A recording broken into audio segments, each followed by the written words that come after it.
Hello, thank you for joining us as we are here live discussing the recent cancelizing of um, sorry, we are live, so there'll be stuff going on here. Recent canceling of communal dinings and help you in the midst of this obstacle. We've pulled together our experts today, so I'm so excited to be joined by a lot of my team. My name is Erica Kramer. I'm lucky to be on the senior living team here at Martin Brothers. We also have Joe O'Brien, our VP of Senior Living and National Accounts. We'll have Chef Steve Tizzy, he's our corporate chef. We will have Julie Halfpop. She is our Director of Nutritional Services. We'll have Mary Sell, our Menu Services Manager, and we'll have Renee Greiner, our Menu Services Advisor. So definitely a lot of people who are here to talk to you, give you ideas and help. First of all, I just want to thank all of you for the hard work you're putting in to take care of our seniors during this time. While we're still learning about COVID-19, one thing our experts have told us is that for sure, the people you care for are the most vulnerable. They're most vulnerable to contract this virus, and they're going to have complications or worse as an outcome. We know it's an incredibly stressful time for everyone, and especially for you and your team working in communities. So that being said, we know there's an abundance of information coming at you guys from all different directions, all times of the day, and it's really hard to absorb everything and filter through what have I heard, what have I not, what really helps me. So we want to begin by resharing the new changes CMS made on Friday, March 13th, with everyone joining us, just to make sure that that was made aware to everyone. There are 4 changes that were announced that are very, very big and impacting what you're doing today. First of all, it restricted all visitors with exceptions for compassionate care, such as end-of-life situations. End-of-life, I mean, that's a big deal, guys. So even hospice residents, if they are not at the end-of-life phase, they can't even accept visitors. It also restricts all volunteers and non-essential healthcare personnel and other personnel such as barbers. So that includes people like me, sales reps, our dietitians. It also includes our truck drivers who come and deliver your supplies. So that we feel like goes under that other personnel. Everyone is restricted from coming into your communities. It also says that you need to cancel all group activities and communal dining. And lastly, implements active screening of residents and healthcare personnel for fever and respiratory symptoms. The goal of these guidelines is to keep your residents safe. It's to protect the greatest generation we have. And we here at Martin Brothers, that's our goal as well. We're very passionate about this industry and the people you serve. We're doing everything we can to assist in the safety of your residents and to help you serve them as much as you can. So that's why you're going to see a lot of changes from us. I know you guys are going through a lot, and it's just one thing after another. We're not doing anything to hurt or make it worse. We're doing it to keep your residents safe. That's everyone's goal here. So we just want to make sure you realize we're all in this together, and we're all really trying to make everything work for you guys. But the biggest goal here is to keep your residents safe. So today, we're going to be talking about the state of the supply chain as it sits today. We're just going to get that out of the way right away. We'll discuss unique ways you can be looking at your current inventory and the importance of customer service. It's really hard right now to be positive and happy, but man, do we need it more than ever.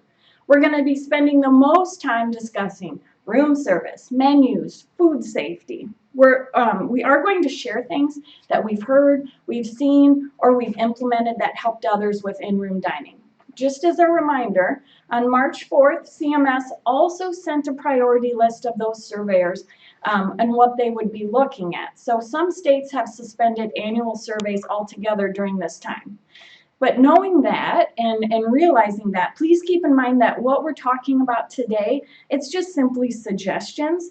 If you have policies or procedures that are already in place where you're working, we are not saying, hey, change those, throw them out the window and do what we're telling you.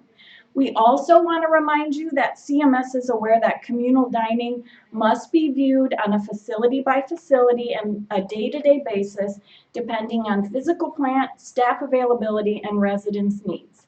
So things like having a high level of dementia residents, that might change how this looks. So to reiterate, we are in no way claiming that tips and ideas we show and discuss today will work for everyone, and by no means should be implemented against a policy your community already has in place. So please ask questions, and we're going to answer them as well as we can the moment they come in. Also, please feel free to use this as a community where you can share anything you've done to help during these challenging times. If you share those, we'll also share those with the audience as well. Finally, any resource we discuss today will be available on our B2B site under our coronavirus link, as well as on our YouTube channel for you guys to have access to. So to get things started, Joe will be sharing his knowledge and updates on the supply chain. We're going to address this huge elephant in the room right away and get it over with. We've already had a question regarding non-essential personnel. Who decides if personnel are essential or non-essential? Well, that's a very good question. CMS is basically saying that essential healthcare personnel are people that are actually taking care of the residents. So, I mean, if you have a cook, they are cooking food that has to be served to the resident.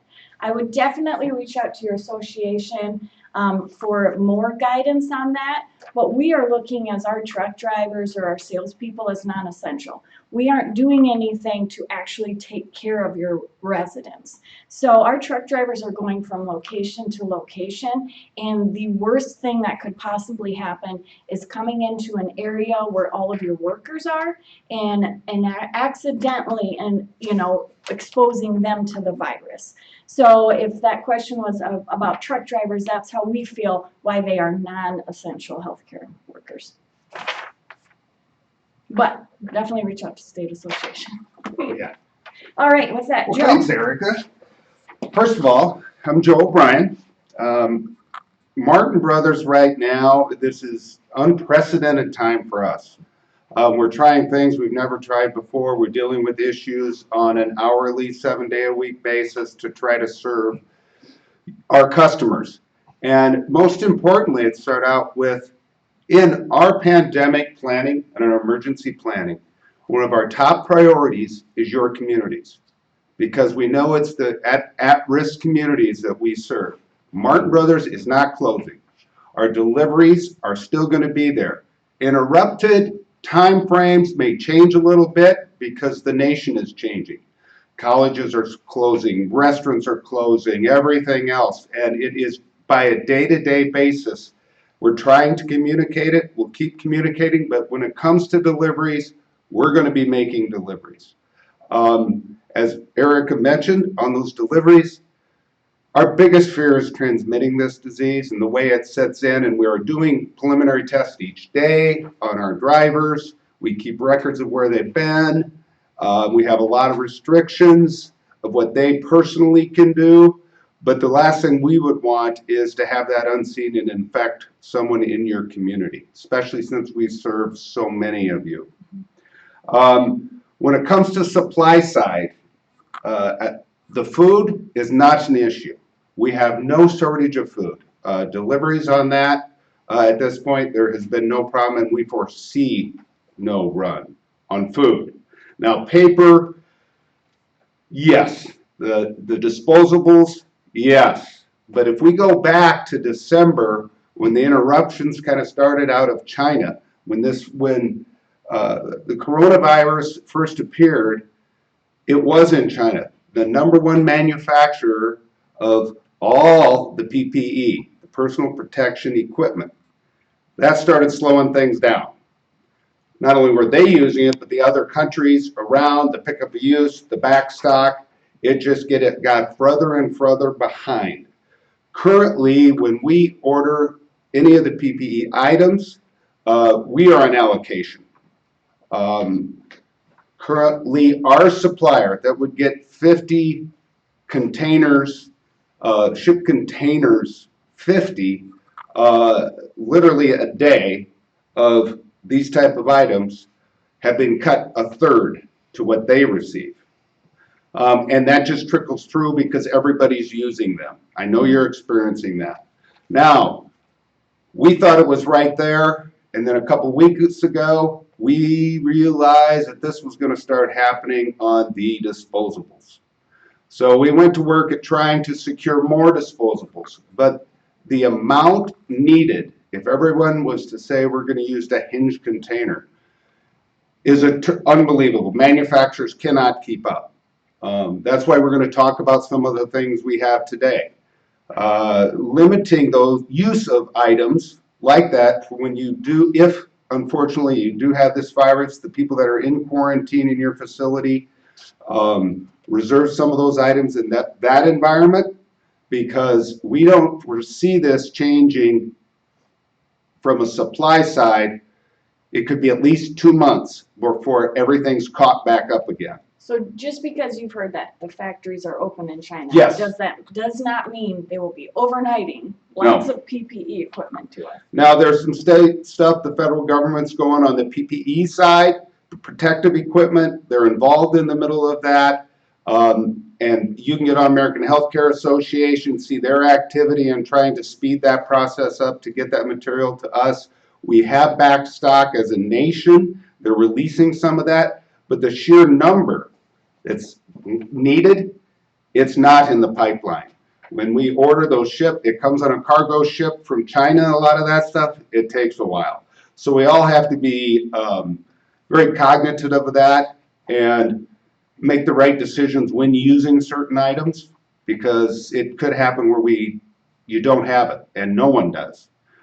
There's a lot of outside information coming in, or people reaching out to their local providers to get that, the local hospitals, the access to those. We're trying to get involved in some of those situations where maybe we can help get that product to you if you're in a small community. But that changes by day by day. But when it comes to disposables, we're looking at a lag time here that could last up to 2 months before we're fully stocked up. We're getting as much as possible, as much as we can get, literally by the semi-loads, but the way it goes out, it's just a number game. You can't catch up. But we will stay in business and do everything we can to assist you. Thank you. With that. All right. And that's why, once again, as Joe's talking about the situation with disposables, we're going to be showing you other options on what you can do to tackle that. Yesterday, we're in Iowa. I was on the Iowa Healthcare, and someone mentioned you just have to be creative. And so I think, safety for our residents is first, but make sure you're thinking outside the box on how we can do this, and just realize you always want to meet the regulations as much as you can, but I think if you're temping 2 degrees under when it reaches your residence, I think for maybe a little bit of time, it will be understood by surveyors and CMS. So with that in mind, I'm going to bring Chef Tizzy up, and one of the first things he's going to talk about, since we just got done talking about supplies, is now's the time, and I need to do this even in my personal home, is go into your freezer, your inventory, and look at what you got and use that. Correct? Oh, absolutely. I'll tell you, Eric. And Joe just talked about the supply chain. And what's nice is the food we're going to be fine on. The disposables might be a little bit of a question mark right now, kind of where we're at with that. But I think more than ever, taking that inventory, in your freezer, your cooler, your dry storage, if I have to alter the menu at all, what can I use? We talk about, the deliveries, and some places actually I've talked to are looking at, if I've done 3 deliveries a week, can I do 2 deliveries a week, and really watch their orders in terms of what they have on hand compared to what they're ordering, just to maybe stop that one extra delivery a week, to keep that one driver from having to stop again, try and unload, where do I unload, that type of thing. So that's a big thing there. I think definitely, the prep sheets are huge right now. I think, you talk about safety. Obviously number one is the safety of our guests, or I call them residents, the guests, whatever we call them. But also, it's also about the employees, and that portrays over to our guests. Are they happy? We want our guests not only to be safe, but we want them to be happy as well. So I think, it's a hard time to be happy. It is right now, and I'll tell you what, I understand that part. It's It's overwhelmed. It's frustration. It's hard to put a smile on our face sometimes. Yeah. You know, we've been told everything is bad news every day, all day. You know, but if we can just put that smile on that guest's face, and we, you know, can be organized in that kitchen when we serve that meal, we serve that good food. You know, that's really the goal I think we want to get to, because that's what they look forward to each day. But I think it's keeping that kitchen staff organized. It's going to be tough in the kitchen for a while with varying menus. Do we have to make changes? Do we not make changes? But again, I think if we can do, you know, the prep sheets, keep organized, look at what we have on hand every day, we have to really keep track of that for a few weeks. Maybe consider too going away from fresh produce for a little while Yeah. as we go through this. Is that something that they should think about? Yeah, I'll tell you what, one thing, and we talked a lot about, and I've actually talked to a couple different customers about this a little bit. You know, everybody wants to get into their fresh produce, their fresh proteins, different things like that. For the time being, I think, you know, I would look more at some of the basic frozen vegetables instead of maybe some of the fresh. Just for in terms of prep, in terms of storage, if we are able to get one less delivery in a week than maybe what we're got, if we have room to store it, you know, do some of that frozen, maybe a frozen chicken breast instead of a fresh chicken breast that some people have been using or wanting to use. So that's a very, very smart thing to do right now, is look at some of the fresh versus frozen when it comes to that. And if some of you have guests who maybe have a high level of standard, Steve, do you think maybe one thing that will help that is communication? Oh, absolutely. Right now, I'll tell you, communication, you know, I can't stress the communication enough, whether it's between the kitchen manager, dietary manager, the administrator, absolutely. You know, and even the director of nursing, if we have the RAs or CNAs that are helping to serve, and, you know, because I think we're going to see a lot of open dining times. I think dining times are going to change a little bit in terms of, are they eating in their room? Are they eating in the dining room? Are they 6 feet apart? Can we, you know, do different dining times? So communication right now is so important. You know, a lot of us, we talk about, you know, back in my day, we called it the pre-service meeting. Now we like to call it the huddle. I think the huddle is probably one of the most important things you can do right now at the beginning when the staff comes in, you know, not right before meal service, but when the staff comes in. You know, I like to say it's time to pump them up. You know, be positive about the day. Here are any changes that we may be making, just because we know changes are happening every day. But that's the time to really, you know, let the staff know what's going on. Kind of go through the prep list. Here's where we want to be. Here's where we got to be for today, for tonight. What are we serving for today? Sometimes that might be a question. Are we changing the menu? So that's probably one of the most important things right now, is to communicate. We have not a question, but Yeah. something. Speaking of, you know, chopping down a delivery and stuff, just so you guys are aware, I think the number one thing, speaking of communication, actually, if you are working with Martin Brothers and you are a customer of ours, please, please, please make sure that even daily you are logging into our website and you are going on our coronavirus link. You can't miss it. It's on the top of the page in bold and colored and blocked off. That is going to be the most important place for you to go. I'm definitely not downplaying communicating with your sales rep or anyone on our senior living team. We are always available, but that might even be more up to date than even talking to one of us. Every morning we have a leadership team meeting, and they are looking at everything that is critical to, I'm very close to you. Critical to the day. He doesn't stink, we're just trying to be safe as well. Looking at everything that could impact what's going on. So that's where you're going to see anything new. That's where you're going to see updates maybe on what's going on with deliveries, allocated items. So just make sure that that is where you are looking at, and you're very familiar with that. So we had a question specifically about communicating exactly when their delivery has arrived. Okay. So can you talk about our process for that? Well, that's kind of, we talked about that yesterday. Has that changed a little bit? The process for communicating the deliveries?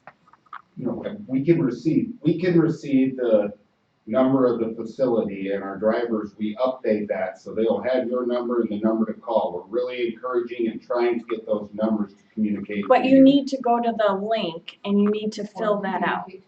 Or communicate to your salesperson. If we have Get their number, get the your driver number, will it can be your cell phone if And you're the updated manager. contacts. If it's the phone number for the community, and put that in that list, give it to the rep. When I say list, you can fill out your needs on that link. There's a sheet for that. So just make sure you're communicating that number, because like Steve mentioned, those times are changing, and then he can give you a call when he is on his way. So our truck delivery personnel know that. So as long as you're communicating to us, Right. we will communicate to you. Just so you're aware, if it just shows on your company or your location's phone number and no one answers it or it doesn't get to you, you might want to consider if there's an alternate number that would be better. Yeah. So let us know if that helped or answered. All right, so we were talking about communication, and I also want to point out communicating to the residents. Right. I think they are very aware of the situation on what's going on. And if you think about it, the greatest generation has lived through so much, and this still is probably one of the scariest things they've been to.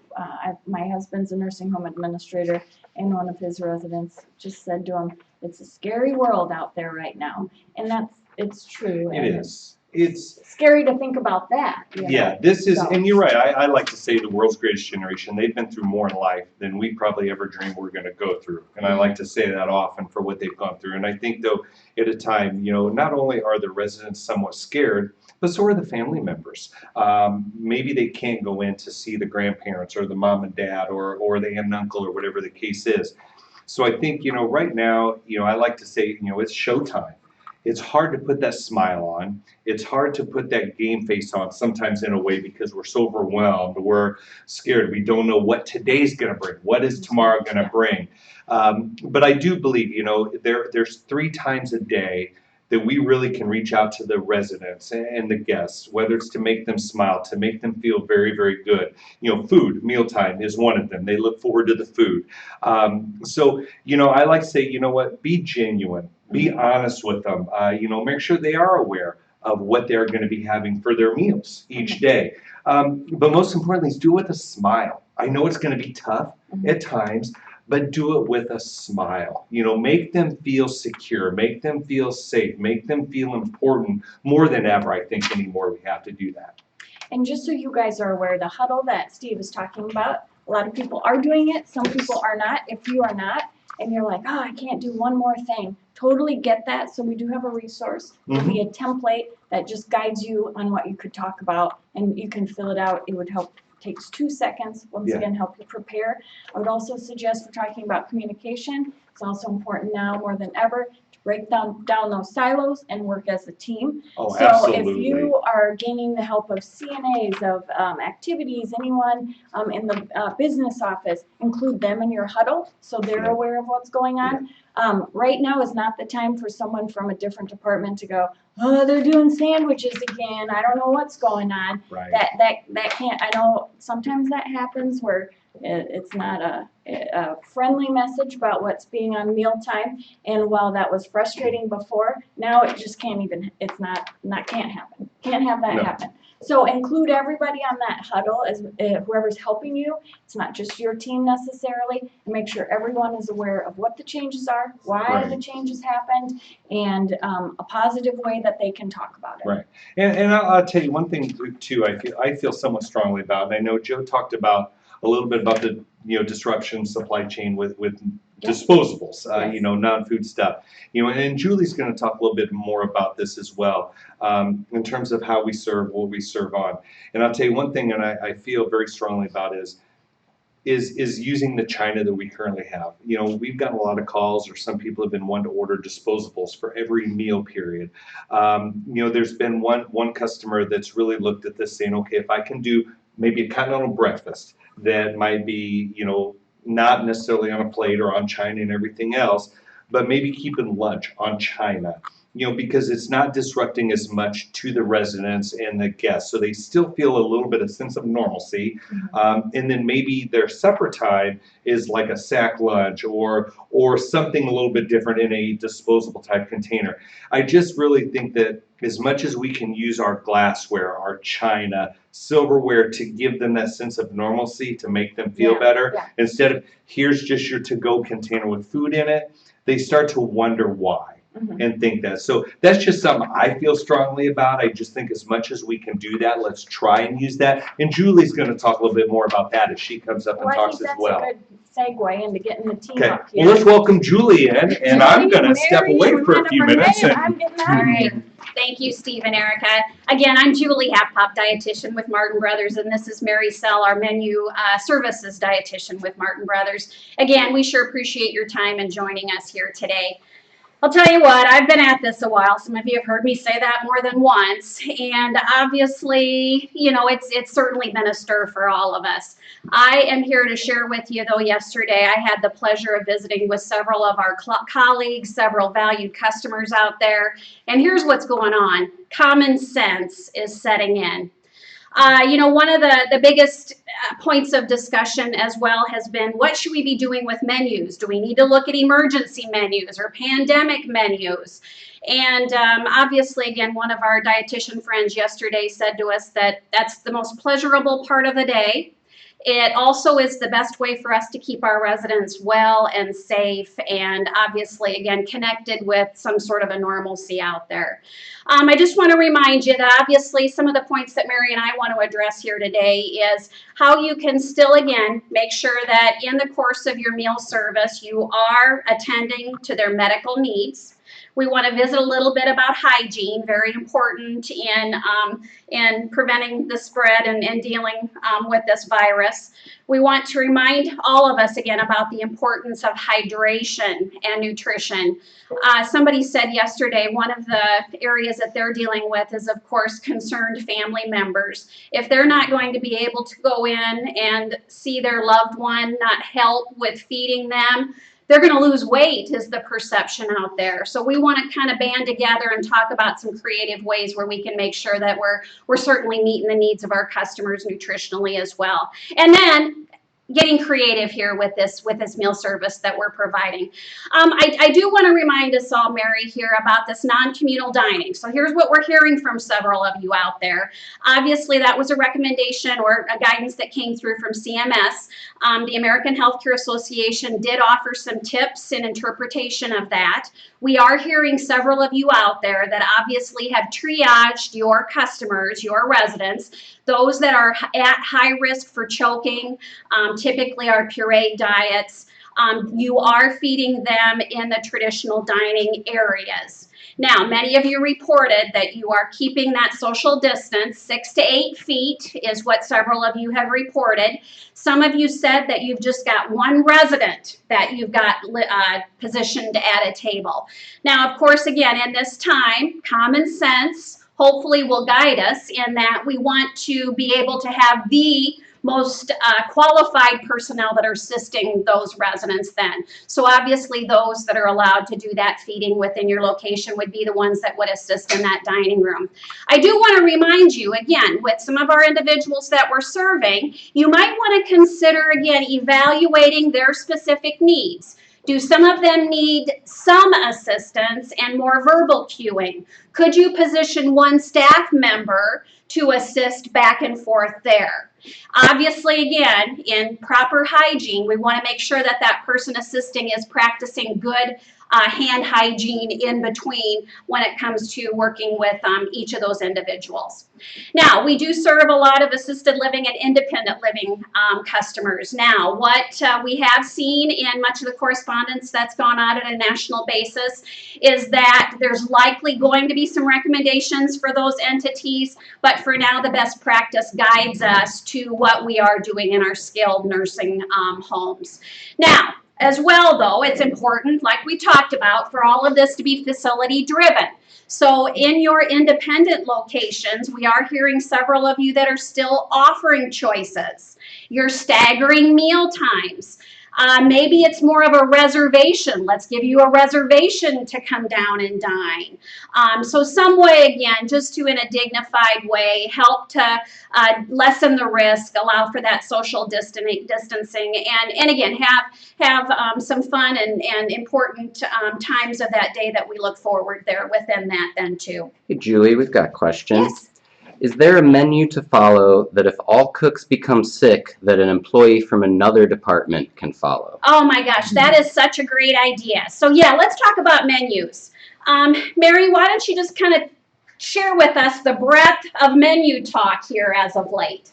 Yes, we have been looking at developing menus for limited staffing situations. So we have worked on products that are more convenience type items that might be products that don't take any assembly. You take them out of the freezer, you bake them, you plate them and serve them. Or you thaw them and slice them in the case of a dessert maybe and serve them. Maybe looking at pre-made canned or frozen soups. Some people are finding more dry storage room for those pre-made items, and others are looking at having more frozen storage room. So there's different options for convenience items and dry versus storage that we're working through with our customers, are some of the scenarios we're working through.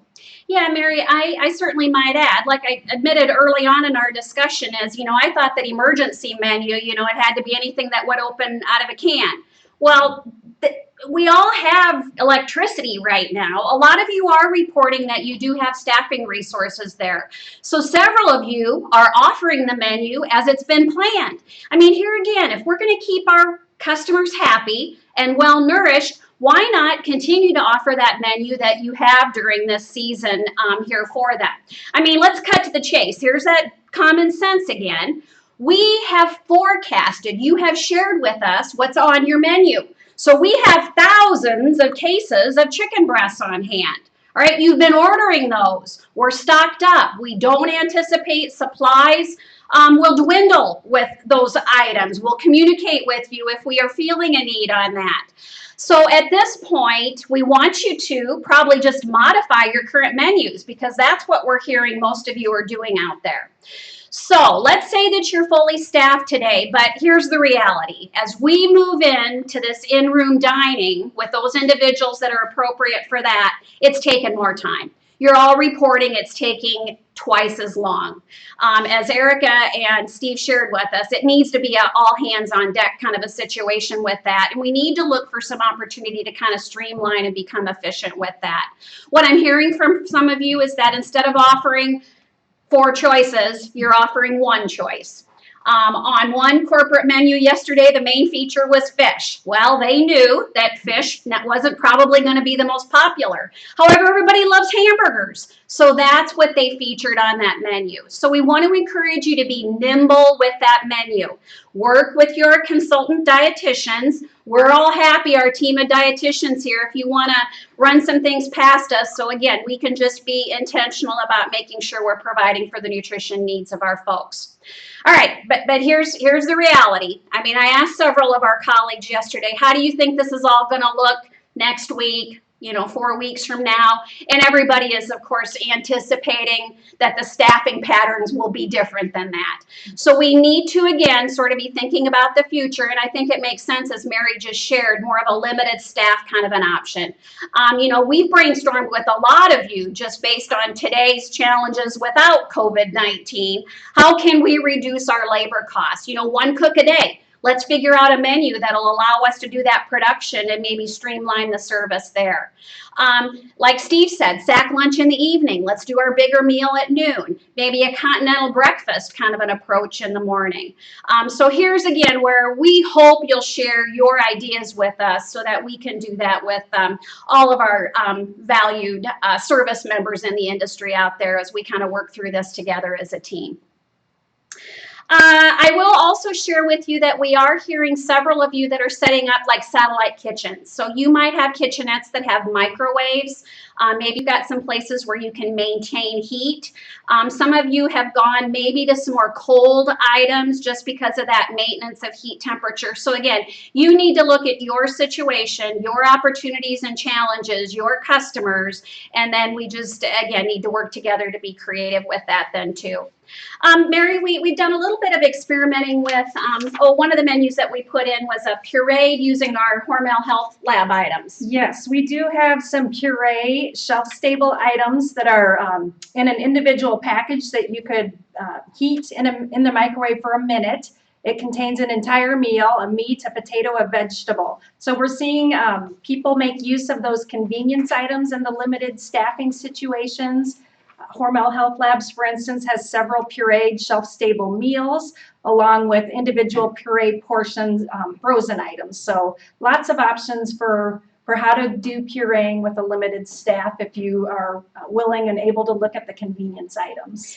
Yeah, and I think with that too, like I said, we don't have a truckload or a warehouse full of those items. So we want you to communicate with us what you plan to do with your menus. I mean, it's like the clamshells that we don't have, the disposable hinged trays. Many of you have not been ordering those on a regular basis. So again, we just haven't had the stock of those. All of you have been ordering food to meet your menu needs. So if we can kind of stay as normal as possible, I think that will certainly help us all in the industry being able to meet our customers' needs. Now, Mary, we are hearing that several are liberalizing diets, obviously, at this point.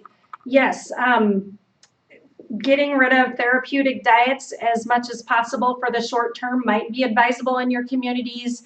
Definitely keeping the diets for people on choking hazards, so or at risk of choking hazard. So the modified texture diets, the mechanical soft and pureed diets are still pretty common, but the other therapeutic diets people we're finding some are putting a holiday on those for the short term and trying to find items on your everyday hospitality cart that might meet all therapeutic diet needs, such as the chicken breast or the hamburger might be appropriate for people on the low sodium or the consistent carbohydrate diets, along with the people on the regular diet. And the hamburger may be appropriate for somebody on a mechanical soft diet because it's already a ground meat. So if you can find products that might fit for several of your residents and work away from therapeutic diets for the short term, we're finding some communities are doing that. You bet. Now, obviously, we don't want you to ignore taking blood sugars, but obviously there's lots of thoughts out there with our colleagues that for those with diabetes, you want to continue to monitor blood sugars, and it might be, again, in consultation with the doctor that we adjust insulin again in this time, just to, again, keep things more manageable when it's regarding meeting their nutritional needs. I do want to share with you again that lots of our customers are still offering choices. Several have reported that they're having great luck with a paper menu, and your customers are allowed to circle and get that back so you know exactly what your production needs are. Now, several of you like that those are disposable, so you can just get rid of them. Remember, in this hygiene, we want to try to minimize or pay close attention to those high-touch type items. Obviously, again, a tray card and a laminated enclosure is a high-touch item. So maybe at this point you might want to look for some other ways to be able to, again, you need to identify each of your customers. You need to identify them with the diet that they are to be served. And obviously, again, we all want to make sure we're taking care of their adaptive needs or their special nutrition needs as well. Renee had a great suggestion for us. You know, one thing that we can all for those of you that are using our guest cards, you can print a diet roster. You know, now certainly we've understood from several of you that keeping track of this chaos has certainly been an endeavor. And so you need some kind of a system to make sure everybody is getting fed. So we would have some ideas that we could certainly share with you that hopefully, again, will be a quick glance at your customers, any therapeutic needs that they've got, and then a check to make sure that they have been fed for each of those meals. There was some discussion on one of the calls I was at yesterday about whether or not that 14-hour rule continues, and at this point there's not been any guidance otherwise. Obviously, somebody else in a common sense way said to me yesterday too, well, we're probably going to start breakfast at 6 o'clock out there, and for sure we'll be starting running that evening meal beyond that time frame too. So again, we just want to find a balance here as we're able to provide for all of these needs. Now, hey, here's another piece of advice though I've got for you. Don't run lean with your grocery supply. All right, I think it could help us all if you, again, might extend your order period. I mean, get yourself enough to cover, if you've got the storage available, dry or refrigerated freezer, to get you through more than that week's worth. Again, just to not run lean, to give us all options to ensure that processes are certainly happening like they should. Julie, we got a question. By law, do we have to offer choices on the menu? At this point, I think, again, our goal is we want to maintain the safety. We want to make sure that things are proper hygiene. I think you all probably have options. And in fact, maybe this is a good time, Mary, to bring in our hospitality card option.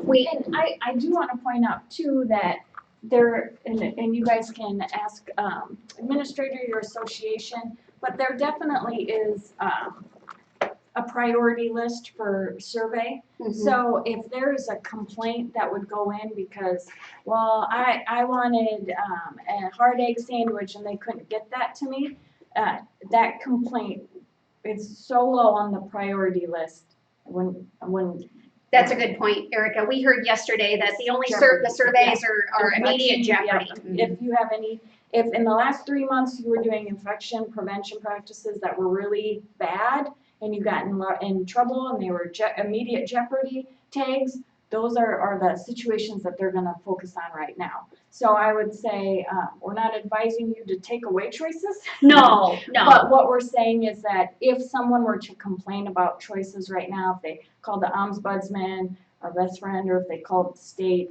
I don't think it's going to be a big. Yeah, and we know you all your hearts are with your residents and the guests that you're serving. So you're going to look for some ideas that you can pacify their needs. Is a big way to. Yeah, I mean, let's face it. Yeah, being nice, having good food is going to definitely help us all weather what we're experiencing out there. So yeah, again, we can all come together and look for some ways to provide for those needs. Scoot this way a little bit? Yeah. Okay, all right. Yeah. Well, so as Mary and I shared, we're seeing some real creative things happening with meal service. Obviously, a couple of reminders here I just want to give y'all. So again, we're going to triage and keep those that need assistance due to high risk for choking. Typically, several are doing that in the main dining room. However, anybody else that could eat in their rooms, and we have heard from several of our independent customers, assisted living customers, that have gone to this in-room dining as well. I might also share with you, I'm hearing several of you that have closed down the hospitality stations. All right, so if you've got, the normal cookies and coffee and all of that out for folks, those have been closed down but available upon request. So we encourage y'all to take a look at that. And probably what I'm hearing a lot of you doing now is more individually wrapped type items. So that might be something, to go to a individually wrapped potato chip versus the bulk and those kinds of things to help us with that service. All right, so here's what's going on. We are hearing several of you that you have enough trays. Several of you have the sanitizable, cleanable lids. That is an option for us to look at to see if that's something that we might be able to get you to go on regular china. All right, so regular china helps us maintain the temperatures. Also, again, common sense, this virus is killed with heat and chlorine.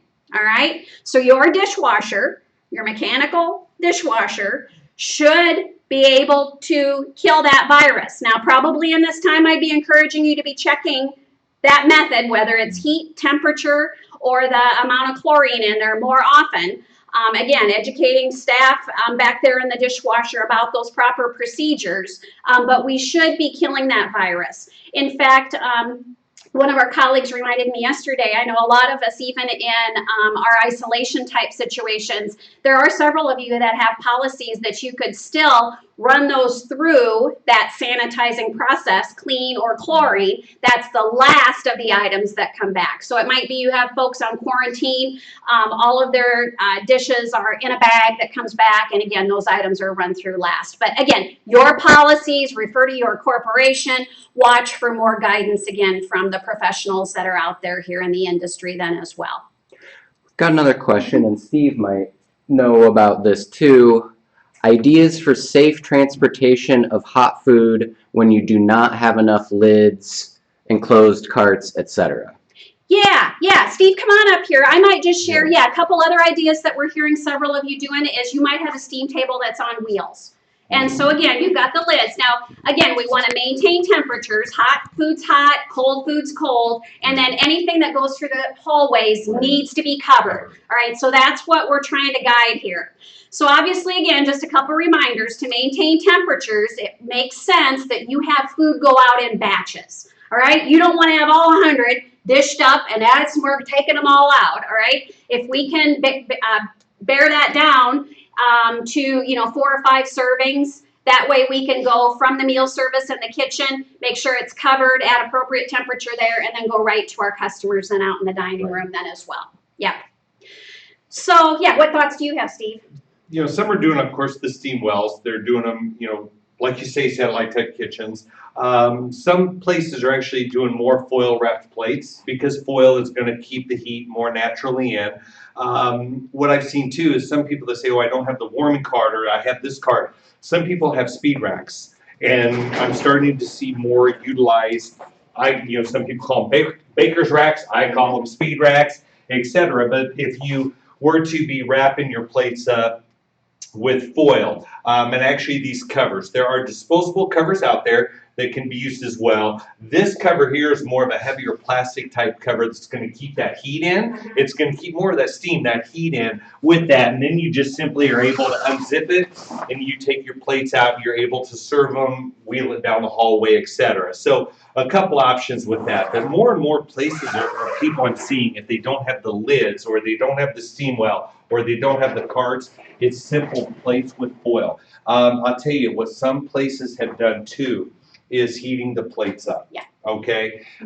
You may have just underneath, many places have convection ovens or the Rachel ovens. Some places will have like ovens underneath, conventional ovens they don't use a lot. I use them in restaurants all the time. I use underneath ovens to keep my plates hot. They just went in at like 100 degrees. We put hot food on the hot plates, cover them with foil. That helped hold the temperature much longer, much better to get it to a room.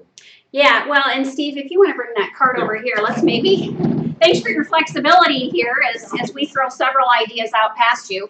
But obviously here again, sometimes saran wrap is what you've got available. And with this, again, it might be that you can cover multiple plates with just one quick tug at that saran or that foil. Right. So cards are certainly becoming our friends.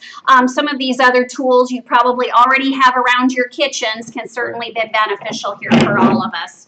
I want to remind you again that we want to stay in close communication about some of the disposable ware. Obviously, we've got the foam insulated with the lids, but you could still use the saran wrap here or cover a whole tray here. Get those as close to the door to minimize that time that it would go into your residence then as well. These foil wraps are some things, on some of our carts because they like hamburgers. Several of you are looking at doing like a breakfast sandwich in the morning for breakfast. You might take a look at a single slice of pizza as an option that you could provide. Maybe you could make up these items, put them in a foil wrap, and then put them in, a cooler, or again, minimize that amount of time. Or if you have a heat holding unit that could be set up in your satellite kitchens. Some electric roasters are NSF approved, and obviously there's some other things that we'd love for you to share out there if you're doing that. Some of them also, several of you do have the Cambro insulated carts. Right. So those are a great way to maintain the temperature. Oh, if they have Cambro insulated carts, that would be my #1 choice. That definitely utilize those more. We see those sometimes sit in kitchens and don't get utilized much. Now would be the time to utilize those more than ever. So we talked a little bit about sack lunches. I am hearing several of you doing that for the evening. Obviously, again, this could be rotated. This is where you get creative. I mean, maybe Monday is a chicken salad wrap. You know, tomorrow's going to be a turkey croissant. We, again, can get creative to meet those therapeutic needs. You know, that chicken salad would work for those on mechanically altered diets. So we can try to, again, streamline the amount of production that you need to do, but still offer a variety of things. So obviously this could have a cold sandwich type item. It might be you put an entree salads. A lot of you say your folks love those. You know, chef salad, taco salads, grilled chicken type salads that could go in a container in something like this. You know, with the chips, the pasta salad, coleslaw, you know, that kind of a thing in here. And again, maybe some special treats, you know, like a candy bar or a cookie, again, just to add those extra calories that we might forget about in this kind of a time. Obviously, we've got deli paper. Several of you do. Those are some ways to avoid that bare hand contact with those ready-to-eat foods. And I know we'll be talking tomorrow more at our infection control webinar that several of you are signed up for, and Eric will share a little more information specifically about those high-touch areas. I know with some of the cold items too, a cooler might be something you take a look at. Several of you probably already have that available. It needs to be cleanable and sanitizable, and more so now. Another thing to think about, you know, you might want to designate, this is our delivery of clean food cart or avenue, and here's our dirty carts. Okay, what we did hear from one of our customers, Mary, was that, you know, the process went okay, but they forgot to go back and pick everything up when they were done. Yeah. And definitely remember to wash hands as you're taking food into the room, and as you leave the room, focus on delivery of the clean food all at once, and delivery of pickup of the dirty dishes later. Don't do the delivery and pickup all in one drop, so to help minimize the spread of the germs. Yeah. Now, again, we want you to be able to have some time to mingle and socialize with your residents when you're in there delivering the food items. Obviously, we don't want you to have to take all your time unwrapping everything, taking the straw out of the container, all of that. So if we can challenge each other to look for some efficiencies along the way. Obviously, again, in this time, we probably are recommending salt and pepper shakers. You probably don't want to have those at your tables. We probably want to encourage more of a portion control. So it's just me, myself, and I that's going to touch these units.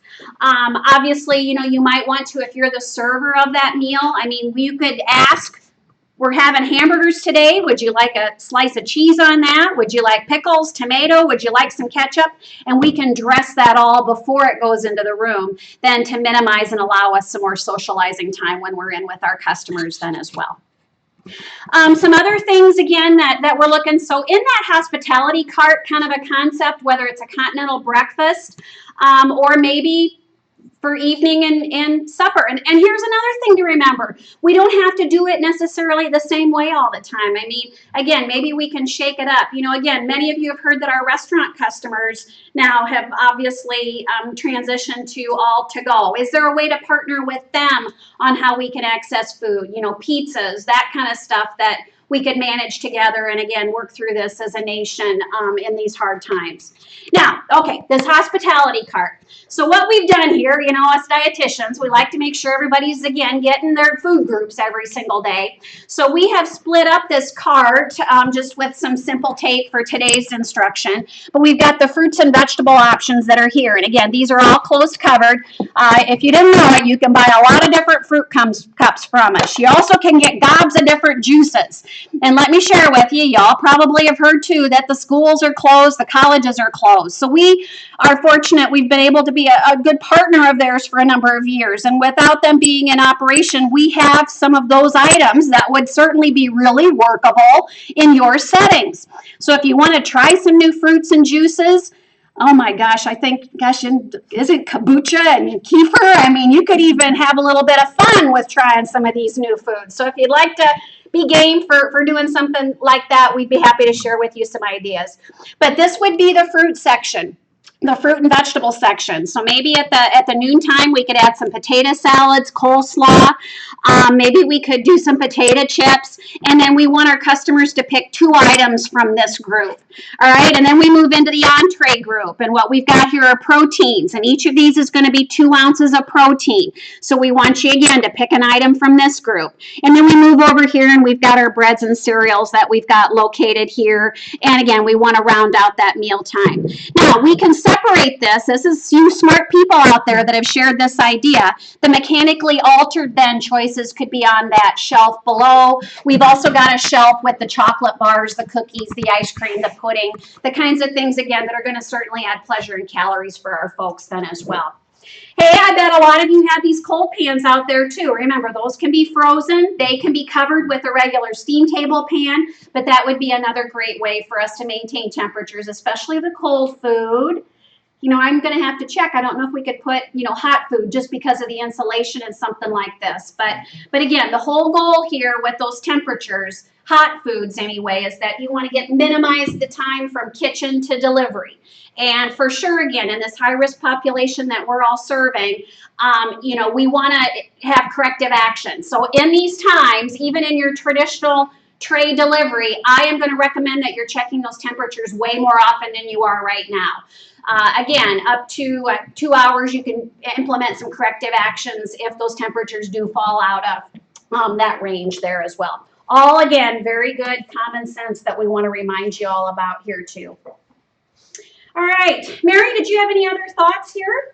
Yeah, a couple of points I wanted to reiterate that we've already talked about today is the importance of when we go into the rooms for meal service, that our food service interaction with the resident might be some of the only interaction they're getting in the day. So it's so important for us to be a light for them, for us to do some conversation and maybe some mental stimulation.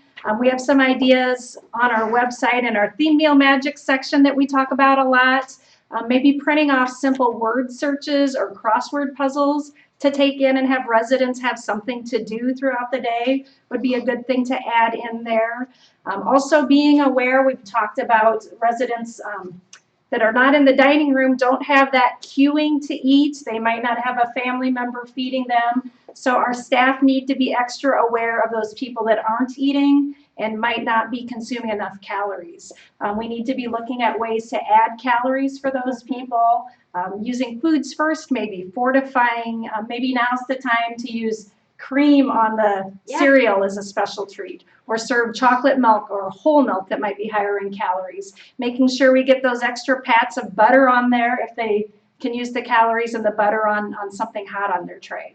So just huddling with your dining staff and the people going into the rooms and reiterating those points that it's just so important more than ever now to connect with our residents. That's a great point, Mary. I do want to share with everybody that the National Certification Council for Activity Professionals did post over the weekend 101 ideas for in-room and one-to-one activities. So take a look at that, or I'd be happy to send you the reference on that. But our Theme Meal Magic is full of lots of different things there too that we certainly want to remind you all of. Hydration, Mary, again, is another piece that we just want to leave some lasting thoughts. Here again, just to add some interest within the limitations of what you're all going for. You could do a punch of the day. Maybe a sherbet punch on Monday, purple cows on Tuesday, a special mocktail or something else that you might come up with another day. Those rotations will be the small pleasures that'll, I think, really engage your customers. So they're looking forward to what's going to happen tomorrow. So if we can help you with some new ideas, share again what you're finding successful, so we can spread that throughout. We certainly want to open up that discussion. I know, again, we anticipate that the staffing is likely going to change. Please include us. We want to brainstorm with you on some workable things for your community based on your customers and your challenges that you're dealing with. So please, again, stay connected with us for sure. I will just remind everybody that we were able to get an hour of CE for those of you that are certified dietary managers. So if you would like a certificate, jhalfpop at martinsnet.com. Send me a note on that, and we'll get that certificate out to you then as well. Right, Bill, any other questions? Do we have that one handled, or? Yeah, so we got a question about, the one-on-one that you Yeah. have. And so we can add a link, it's on, we have the link to where you can go. If you wanna do it right now, before we get the link up, it would just be, going into Google and searching for National Certification Council for Activity Professionals. I think I put in Activity Professionals Association, and it came up, and if you click on their website, it's in big letters right on the front page. And it tells you to click here for a free resource. But we can definitely get that link added to not only this YouTube channel, but we'll also put it on we can put it on our coronavirus link as well. Yes. So we have a couple experts that are behind the scenes we should give props to. We have Bill Pendry and Angie Dark. Bill works with Angie. Angie's our marketing manager, so they've been helping us with your questions all day. So we love them, and thank you for doing that. Did we cover everything, all your thoughts? Yeah, we'll let you close her down then. All right, well, we're doing that right what we said, that 1 hour, because we know everybody is very busy. One thing we definitely wanted to add is that I feel like I'm on a live play. Like, one thing to add is that I know a lot of assisted living customers of ours have said, well, we're not part of CMS. We're not regulated by those same restrictions for visitors. But I just want to reiterate that our goal is to keep your residents safe. So even if you're not a skilled nursing facility or a long-term care community, you do have that vulnerable population that are at risk more than anyone else. So at Martin Brothers, our policy is to keep that population very safe and healthy. And so we are just looking at all of our senior living business. If you have that population in your community, it's been our policy to make sure we don't enter your buildings. And once again, we've got more time because we aren't delivering to schools and everything. This isn't about us. This is about you and keeping your residents safe. So we just want to make sure that you can understand where our priorities are and where we're coming from. And once again, just communicate with us. If you're trying to figure out, okay, where are we going to put these deliveries? Get a hold of your rep, get a hold of us. We'll brainstorm with you. We'll figure out. We've seen some really creative ideas on where people are putting it. They're putting pop-up tents and different stuff like that. So we can work with you on that. Also, Julie did allude to the fact that tomorrow we are doing another live event. We'll have Rob Fiore, our solutions sales manager. He's going to be discussing infection prevention. I think we all know that washing hands is the #1 way to stay safe. So we're going to focus on the correct way of washing hands. We're going to demonstrate disinfecting and sanitation. He is going to be talking about protocols for cleaning and kill times and all of that stuff. So once again, we're going to be looking at practices that will assist everyone in staying safe, not only our residents, but our staff. So share that education link if you have seen it. Share that with everyone on your team. It's for environmental services, nursing, your administration team. Everybody needs to be in on this to keep everyone safe. So join us tomorrow, same bat time, same bat place, 10 or 2:30. Once again, thank you for joining us. We know that there is a lot going on and you have a lot to do. We just also want to thank you for what you're doing. Every day what you guys do is amazing, and just the fact that you are able to step it up through this challenging time and still provide the care and the love that these residents deserve.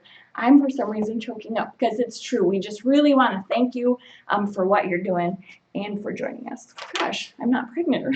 I'm just really, we just want to thank you. So if we can help you get a hold of us, we'll do whatever we can. Thank you.